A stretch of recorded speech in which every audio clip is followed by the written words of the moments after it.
What am I good at? I can't skateboard. I cannot skateboard. We saw what happens when I get out of half pipe. It did not end well. But I can tell you what I can do. I can get behind the wheel of a derby car. I can make some junk. I'm like, all right, I'm going to make some junk. I'm going to do this. So I went out. I'm going to drive a derby car from New York to Brunswick, Georgia to race some. What's up, Derby family? So, hey, I'm sitting here with Dakota Rooky in Dunbar, Pennsylvania. I was doing our Fueled by Faith mission at the No Mercy show.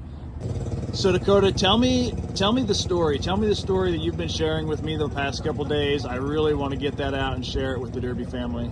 So yeah, my name's Dakota Rooky. I'm from upstate New York, about 7 hours from Dunbar.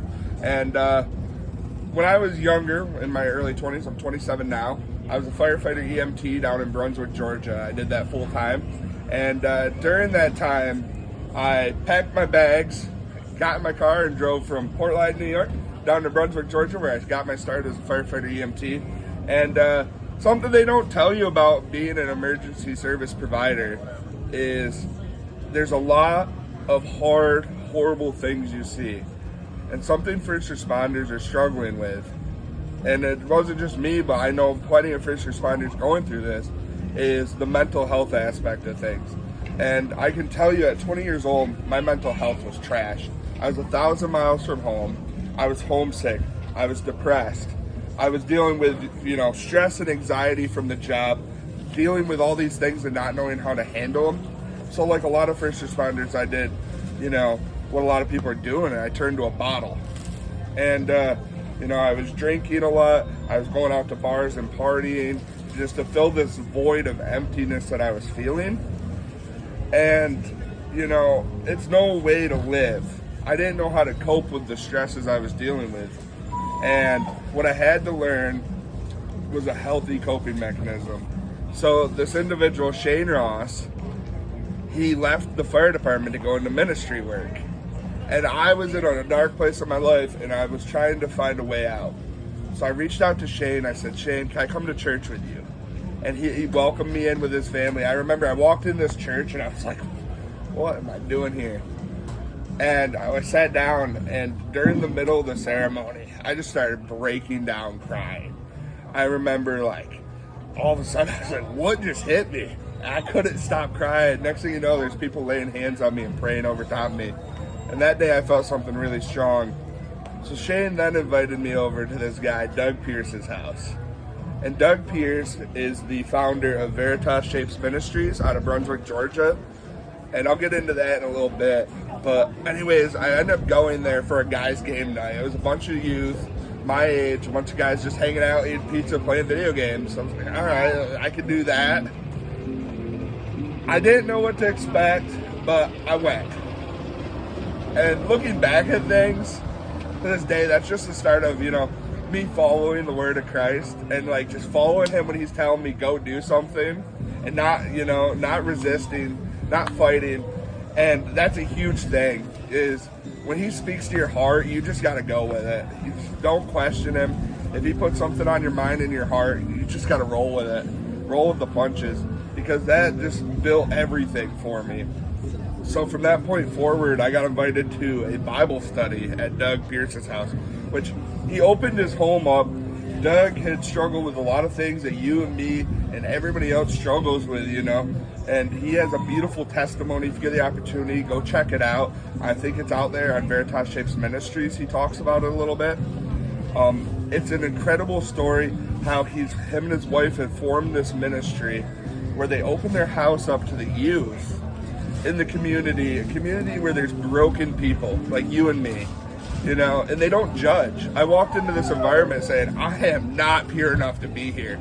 I am too broken to be in this home, going out drinking, partying, having sex with strangers, doing all this stuff that, in your early 20s you think's awesome and cool, and then you get down the road and you're like, man, what am I doing with my life? And that's what happened to me. Was I came to a Bible study, and I was like, I heard a couple testimonies. I'm like, shh. I'm like, wow. These people are like me. They're no better than me. The only thing that's different between me and them is they've opened their heart to Christ.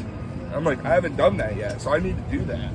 And I remember I was getting ready to leave Bible study one night, And I was just like any other night. I was gonna go out to the bar. I was bad off. I would go. I'd work. After work, I'd go out to the bars like the following day. So I'd do 24 on, 48 off, and almost the entirety of my 48 off, I'd be intoxicated. That was the only way I could sleep at night. That's the only way I could fall asleep when I was having these nightmares. Because I was, struggling from stress of the job. I was struggling from nightmares. At 20 years old, I'm scraping people's brains off the road and, dealing with these things, zipping body bags, telling people, sorry, your loved one didn't make it. And that's the stuff they don't prepare you for in that field. But you deal with it every day. And it took its toll on me. A lot of people didn't know it, but I was dealing with stress, homesickness, the depression, the anxiety of it. And it's a taboo subject in the first responder, in that network of people. People don't talk about it. And it's something that needs to be talked about, but that's for another day. But on top of that, so I was sitting there and my buddy Noah Johnson, Rookie, what are you doing tonight? Well, no, I'm going to the bar. Nah, man, you should stay here, hang out with me tonight. All right, no, I'll kick it with you. So we stayed, we played some video games, we hung out all night. And he's like, man, you should really make a point to stop drinking. And I took it, I'm a competitive person. He's like, I bet you can't do it. I'm like, man, all right, you're on. And it started as a couple days. That couple days turned into a week.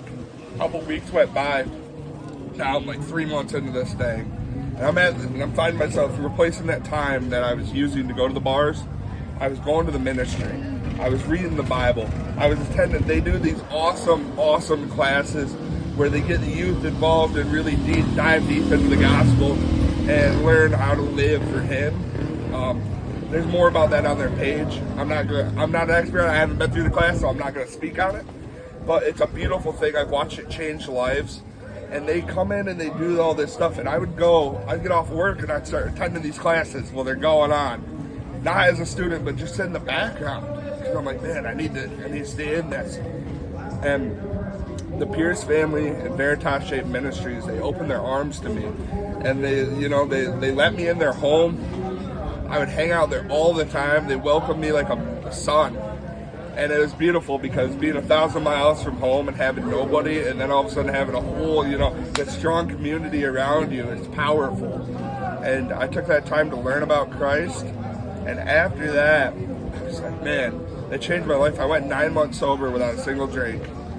And it's to the point now where I can go have a beer, I can enjoy it, but I don't feel it taking me over. I don't feel the urge to drink until I black out.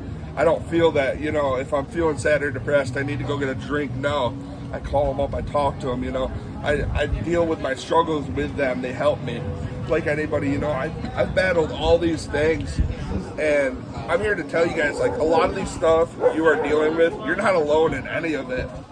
I mean, if you're dealing with drug addiction, alcohol abuse, depression, anxiety, pornography addictions, all these things, they're more common and normal than you think about. And they shouldn't be these taboo things that you're afraid to discuss and hold in, I feel like you should be able to speak upon them.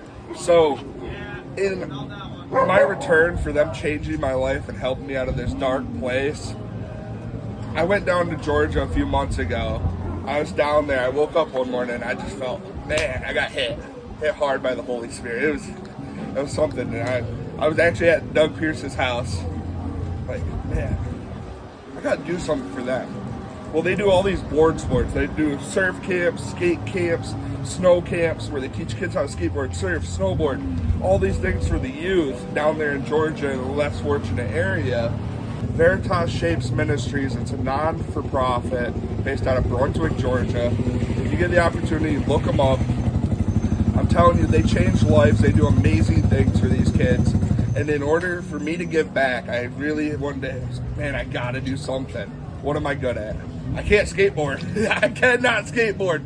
We saw what happens when I get out of half pipe. It did not end well. But I can tell you what I can do. I can get behind the wheel of a derby car. I can make some junk. I'm like, all right, I'm gonna make some junk. I'm gonna do this. So I went out to the kitchen. I said, Doug, I got an idea. What's going on? I'm going to drive a derby car from New York to Brunswick, Georgia to raise support for your ministry. I'm like, wow. Like, yeah, I don't know where this came from. And like, it just hit me. I'm like, I'm going to do it. I'm going to get it done. And the whole process, you know, logistically, you look at it, you're like, man, first of all, I got to find a car that's going to make it from, it's a 1,070 miles from Portland, New York to Brunswick, Georgia. I got to find a car that's going to go from point A to point B. Problem number one. And anybody who derbies knows, odds are, you know, you aren't going to find a car that does that and is worth putting in the derby. Point number two, how am I going to find a car that's cost effective where I'm like not going to pay an arm and a leg, you know, and I'm going to be able to make this happen. So after I came up with the idea, I had doubts, and I was laying in bed one night scrolling Facebook when I came across Fueled by Faith. And I was following this page, apparently. It's 2 o'clock in the morning. I'm scrolling Facebook. I'm like, Fueled by Faith. And the crazy thing was, I was laying there thinking about this project and stressing out about it. I'm like, man, how am I going to pull this off? Like, I've told them I want to do it. Like, I've started, like, I'm like, I'm going to do it. It's not even I want to do it. I'm going to do it. But how are we going to make it happen? And I came across the page. And I was like, man, if God ain't sending me a message right now, then I need to continue on with this. So I actually reached out to the Fueled by Faith team. I was like, listen, this is what I'm trying to do. I have no idea what it looks like. I have an idea. And Jacob had reached back out to me. I think I got in touch with Anthony Wallace too, and he put me in the loop of the right contacts. And I got in contact with Jacob, and I was, man, listen, I got this idea. So he was open ears, took me in, and he's like, all right, so what's going on? And I told him, I emailed him my testimony. I did this. We set it all up. And everybody's just been so receptive to this whole thing. And it's crazy because, like I said earlier, when he talks to you and tells you to do something, you follow. If you follow without questioning him, he's going to work out for you. It's just the way it is.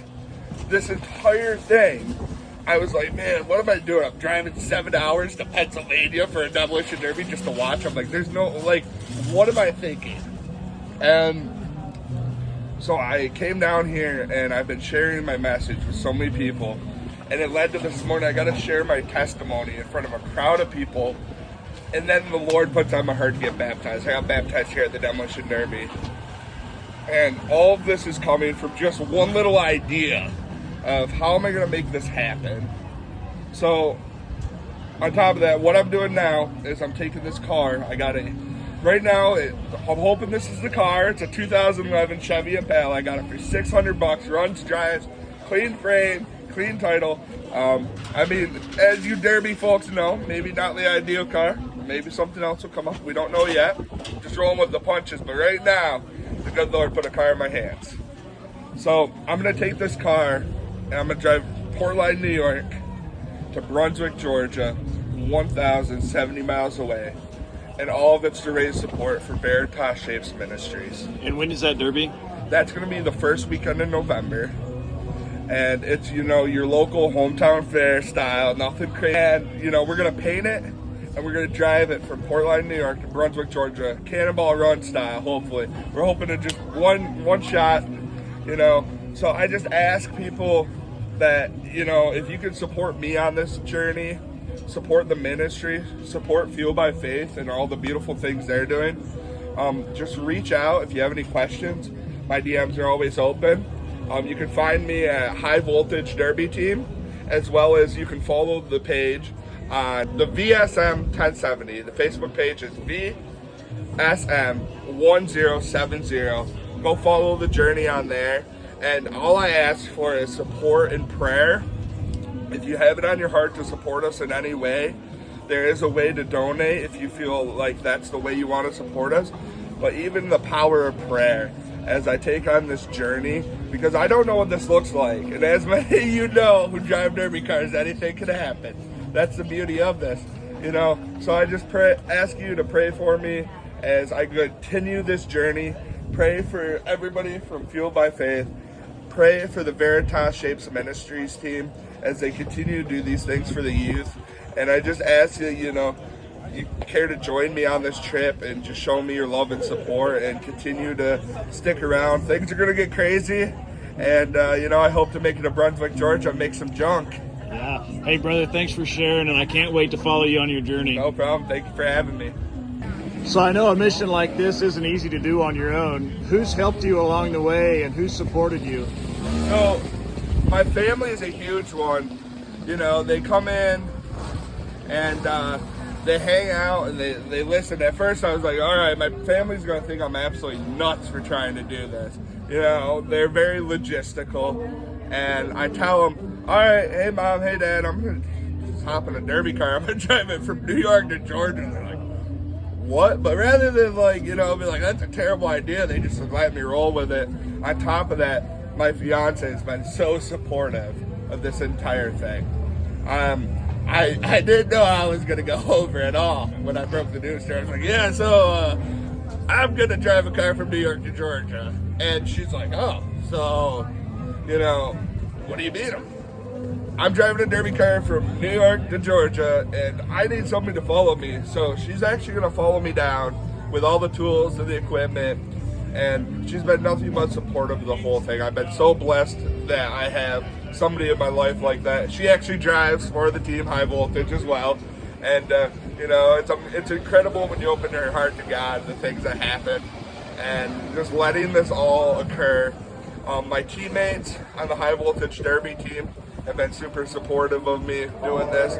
And on top of that, I just want to, you know, thank all the people who've heard me out and listened to this and been willing to share my content and really take me in on this and accept it and just roll with it.